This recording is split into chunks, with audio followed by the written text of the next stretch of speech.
Health Matters with Monique Elliott in association with the Honey Lifestyle Network, bringing you informative information for daily living. Welcome to Mind Health Matters. I'm your host, Monique Elliott, and I am always excited about you joining us. Today, we are going to discuss the importance of moving forward after depression, moving forward after anxiety, moving forward after grief. There's so many times that we get stuck in a situation of pain. I mean, mental pain, emotional pain, and we don't know or don't have the steps to go forward from that space. Well, today we are joined by an amazing lady. This is my friend, someone that I've known for most of my life, literally. And throughout our years as friends, we will kind of discuss what that process was, especially as being professional women. And we want to be able to share that with you, audience. We want to be able to share how to move forward. And guess what? You're going to learn some tips today. So go get your notebooks, go get your tablets, pull out your phones, and join us. Today, I am joined by Michelle Alexander, multifaceted woman who has worked as an entrepreneur, who is in New York, in the industry of sales, in the industry of making things happen with retail. She's back with me today, and I want to welcome her. Welcome, Michelle. Thank you, Monique, for having me. It's great to see you again.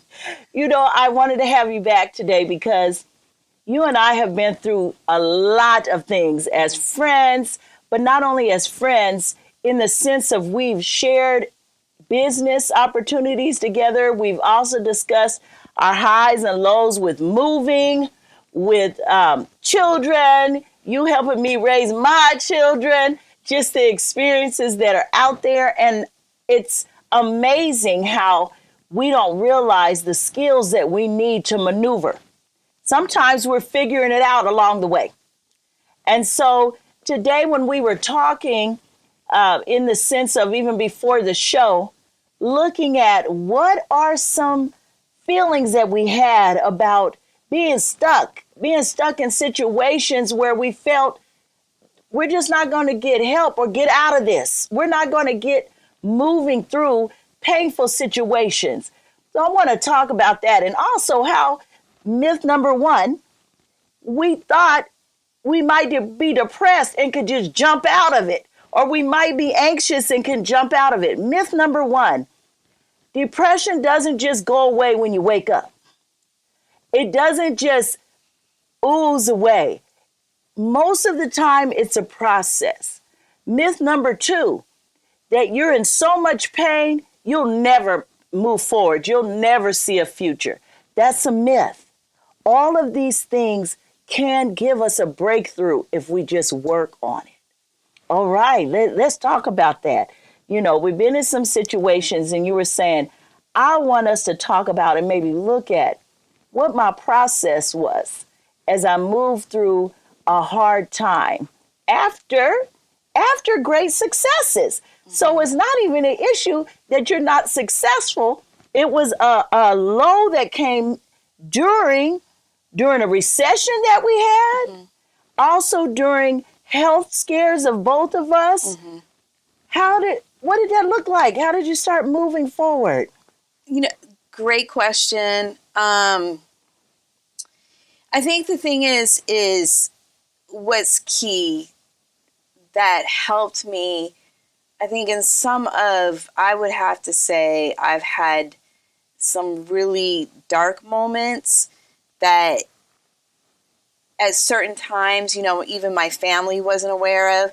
And I think the key is, you know, I was blessed to have friends such as yourself where I could confide in when I was like at my lowest point and still feel worthy of when I didn't feel worthy. And that came from you, right? Yes. And I felt the same. And you know, I'm smiling right now because I'm talking in this tone. But listen, when I'm talking to Michelle on the phone, it is not in this tone. I'm saying, girl, I'm going through. I need help. Or there are times when you and I are talking and I go, okay, listen, do you want me to put the counselor hat on? You want the therapist hat on? Or you want the girlfriend hat on that you've known since 14 years old, right? Right. And I appreciate you. I honor you.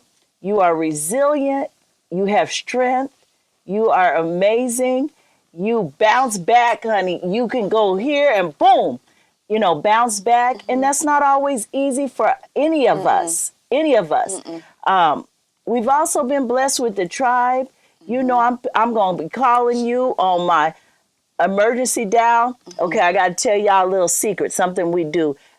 There's 3 of us, and each one of them have the code. Now, I'm not going to tell you the code, but this is what you can do with your friends, okay? There are times that we get so busy that you may not answer the phone right away, or you may not text back right away. So we have a special code that means as soon as possible, you need to call me. We don't even put words in it. It's numbers. We have a special code that you just put the number in. That means call me whenever, you know, ASAP. And we don't take that lightly. That means it's a serious emergency. And most of the time, honestly, it's an emotional emergency. Correct. We're going through something, and it is that we feel that we can only talk to each other about. So I wanted to let y'all in on that little code right there. And it's something you can do with your friends because we need each other. Correct. So there was a time that you were going through a health scare. And I think this is vital because we are workers. We have a job, all of those things. We want stability. We have stability. But what I mean by that is sometimes health situations can change the status of our lives. Yeah. So let's talk a little about that. Okay, so one of my issues is cancer, breast cancer runs in my family. And so my mother had mastectomy, and I had a couple of scares where they were finding lumps. Like, luckily, they were not cancerous. Yes, it's a blessing. But it got to a point where every year I had to have lumps removed from my breast. And it was for multiple years. And it took a toll on me emotionally, mentally, physically, where I fell into depression. Like I was battling it, but not knowing I was battling it. Because of our background, you know, normally African Americans, one of the things that we're known for is not to seek mental health. You know, it's like, suck it up, just deal with it. Keep working. And keep working, keep it moving, and it's all going to be good. And at the time, I thought I was okay, but I wasn't. And I just kind of not only emotionally fell in despair, it affected my finances, my financial security was not there. And there was a lot of things to the point where I was rock bottom, where my living situation, I have to admit, was sketchy. And I kept it from my family. Like, my mom kind of was like, not knowing, they didn't have my address, because I didn't want to scare them, because I'm originally, you know, I live in New York, but I was originally from Seattle. So I was able to keep a lot of my secrets to myself. But that's a huge burden to have, you know, emotionally, physically, and to not know, you know, in terms of where your finances were not, the income that you have coming in is not guaranteed. And also your living situation. And those are finances and a house or a roof over our heads. That is survival mode. that is us going into survival because I got to make sure you're safe or I'm safe, right? And that's true. And I think the thing is that, as Monique, as you're saying, like as us being friends and Yes. childhood friends, there were very few people who knew how low I had hit rock bottom. But what kept me afloat was having a friend who did not care, who did not see me less than when I saw myself less than, who... It's okay. It's okay. It's okay.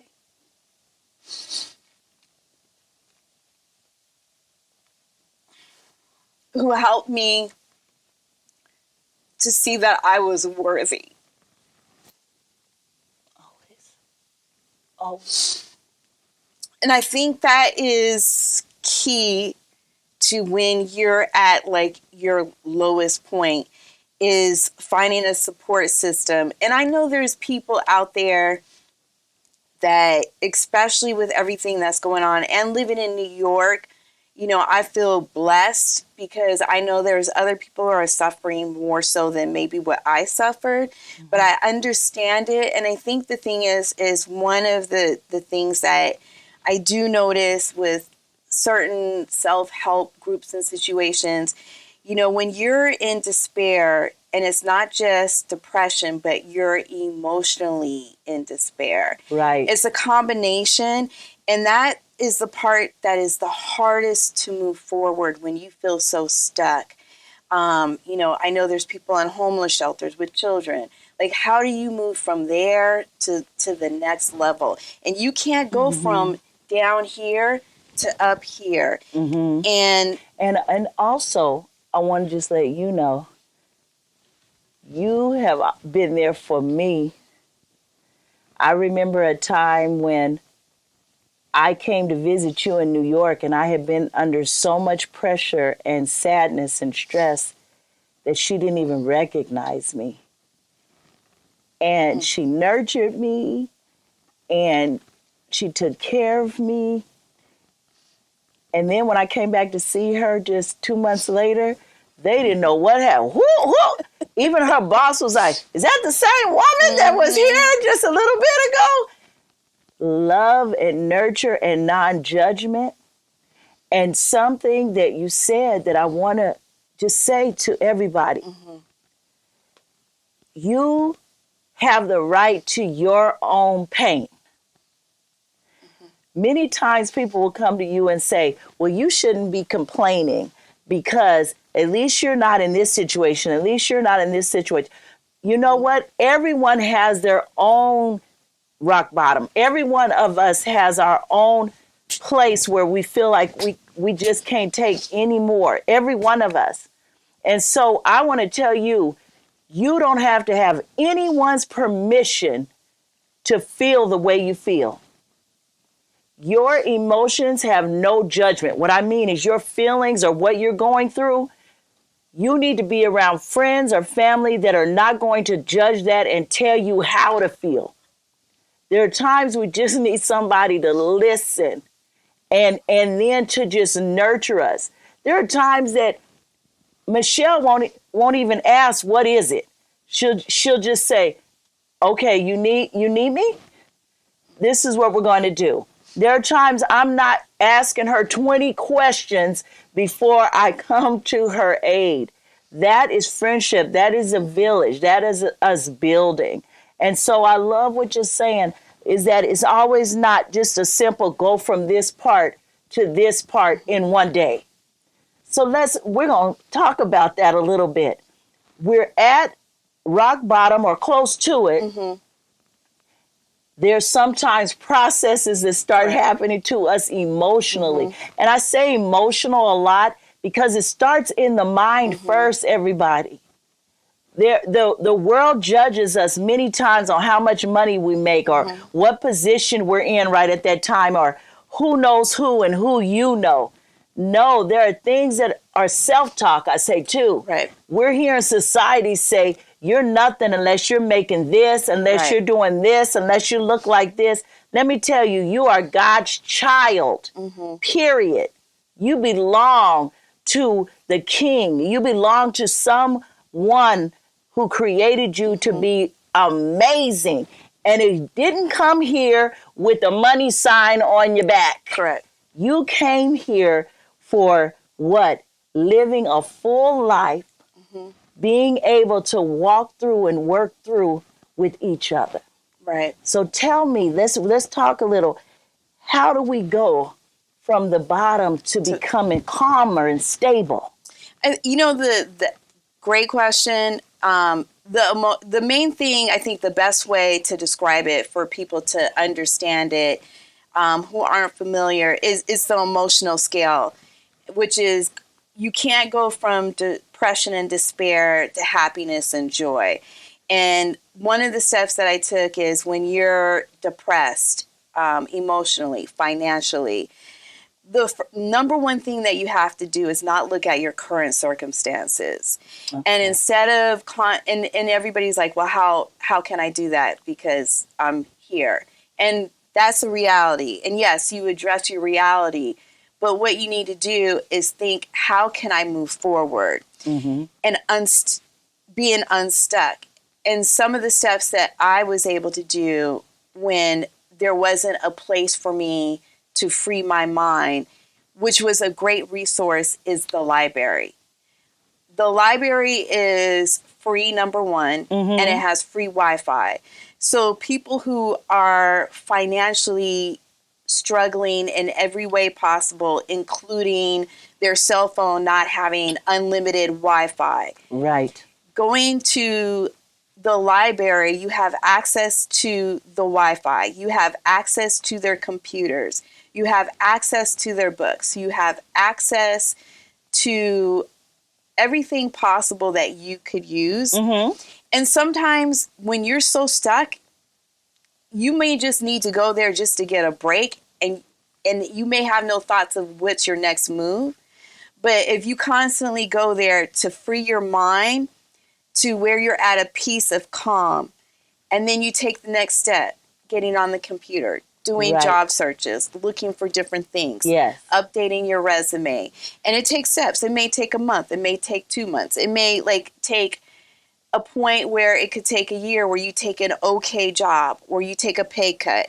Then you go from that, but you get the experience, and then you move forward to the next job, to the next job.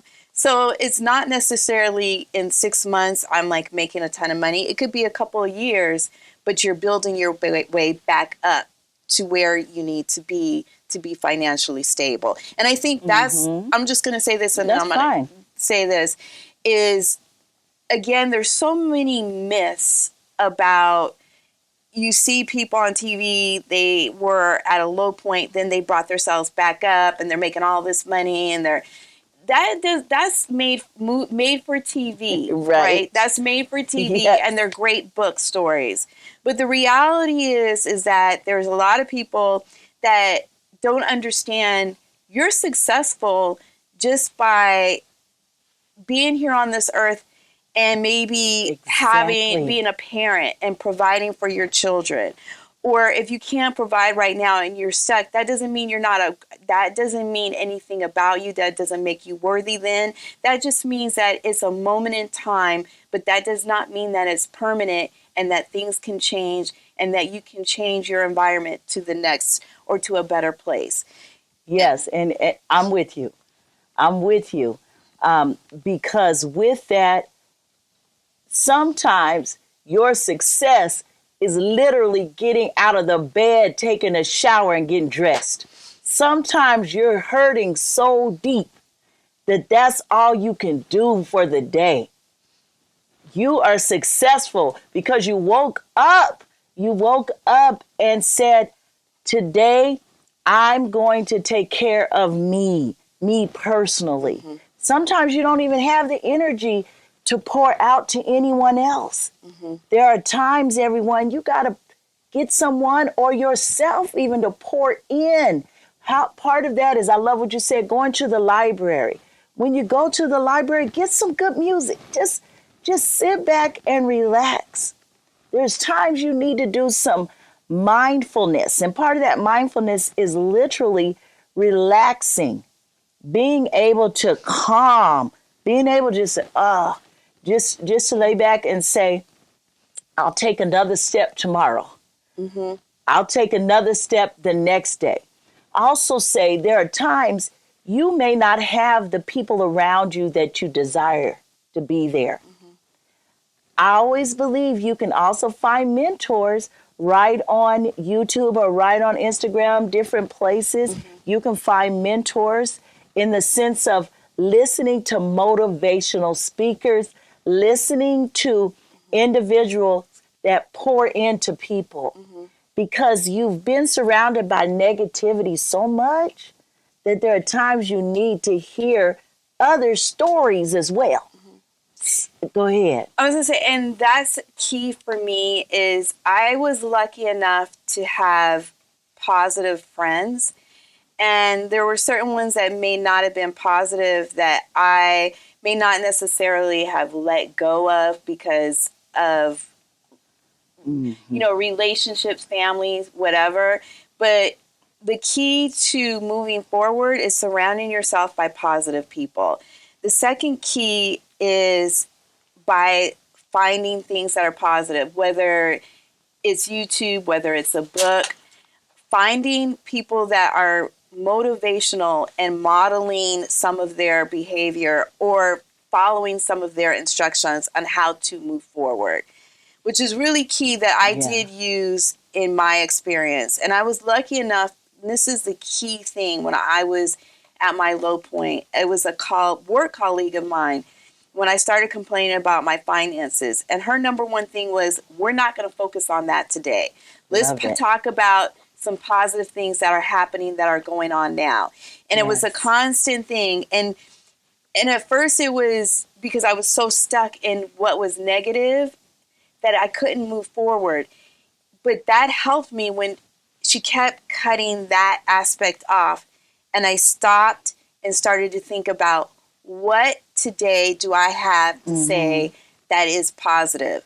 I woke up this morning. Yes. Positive. Yes. I was able to have enough money to get to work today. Positive. You know, it could be small incremental things. I was able to have enough money for lunch today. Positive. Yeah. And just step by step by step. And I slowly pulled myself to different levels of happiness, of appreciation.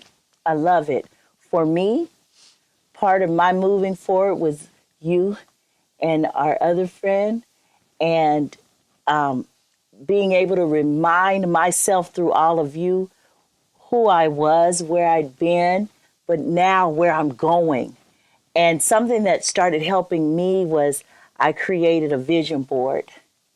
And I remember seeing a vision board on your wall when I had come to visit during that very low time in my life. And then I went beyond that. I started offering classes. I started helping others, and it was walking me through my process. As I was helping others, I was also healing. And in that visioning, what started taking place is I started speaking. I have this in my life. I just haven't gotten there yet. This is mine. Mm-hmm. This life that I'm desiring is mine. Mm-hmm. I just haven't arrived there yet. And that's something we have to focus on, is knowing you are not meant to have everything at this moment. There are times that we're waiting on certain parts, and there are other times that we're walking and there it is because we've worked toward it. And that's helped me a lot, that when I'm feeling stuck, I pray, I'll meditate, I'll look at my vision board and I'm like, oh yeah, that's happening for me. I just haven't reached there yet. It's having hope. Yes. And just because you don't have it today, as I always say, my friend likes to hear me say, I don't have it today, but I'm working towards having it tomorrow. Right. And tomorrow could be tomorrow, the following day, but the point is not saying that it's not a possibility. And I always say, shoot for the stars. And if you hit the moon, you're still good. You're still good. Yes. And why not you? Why not you? Why not you? I had said to my Yes. friend about something that they could do, or I viewed them in a different light. And they're like, well, no, and I was like, why not you? Say Why it. can't you do it? Why can't you have it? Why not you? Mm-hmm. You're this as of value as of everybody else. Exactly. And to me, I always say, all of us, when we wake up in the morning, there's nobody pretty. There's not you're just beautiful. You roll out of bed. What I'm getting at is everything is a process, even us getting up, okay? That means other folk woke up the same way. We all go to the restroom. I'm gonna be honest with you. We all have things that are in common because we're human. It's about what you desire for yourself. And I think what's key to that is on your way, a lot of us in general struggle and we go through our own issues. The number one thing is if you want to move up and move forward and get to next levels, you should not be tearing other people down You along better your say way. that. I'm Okay? about to hit you with You this. should not be tearing anybody down in order to move forward along your way. When you move forward, you should be pulling people up with you, not down. Yes. And that's the key, I think, with our relationship and our friend over there who's off to the side who doesn't see us. I want to say, or the audience doesn't see, I just want to say we've all known each other since we were kids. Yeah. And the number one thing that we all did, and we all had crazy families. We're here. Yes, We we talked about it. We didn't have the typical parents. We had all kinds of, we call it shenanigans and different things going on. And we always talk about our stories. But the one thing that we never did is we all were comfortable enough to cry or complain or make comments about things that we weren't happy with in our family life, our childhood life. But we never had to worry about it going anywhere. We were always protected. We always protected each other, and we always brought each other up. I appreciate that. I appreciate it. I know you heard the solutions. The solution is celebrate yourself, celebrate others, be patient with your journey, and remember, mind health matters.